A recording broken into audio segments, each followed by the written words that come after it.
அவரை கூட்டணிச்சு தான் இதெல்லாம் சொன்னான்.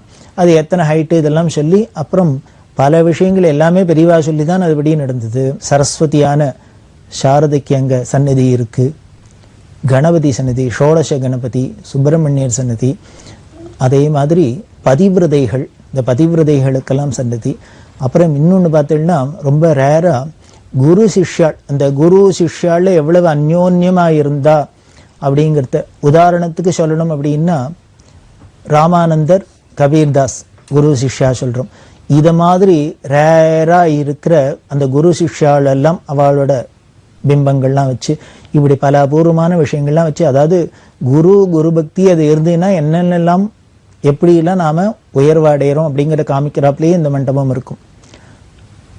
ஆதிகுருவான ஜெகத்குருவான சங்கராச்சாரியாளுக்கு ஆச்சாரியாளுக்கு மண்டபத்தில் இப்படி எல்லாமே குரு சம்பந்தமாகவே பலதும் இருக்குது.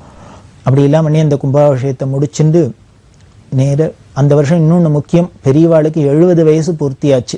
அதனால் அதையும் அங்கே ரொம்ப விமர்சையாக பக்தாள்லாம் கொண்டாடணும்னு ஆசைப்பட்டு சுவாசினி பூஜை முதலான வைபவங்களோடு அங்கே நடக்க நேராக அங்கேருந்து கிளம்பி பெரியவா மதுரைக்கு வந்தா. ஏன்னா மதுரையில் மீனாட்சி அம்பாள் கும்பாபிஷேகம் 1963 வருஷம் ஜூன் மாதம் 28ஆம் தேதி மதுரையில் மீனாட்சி கும்பாபிஷேகம்.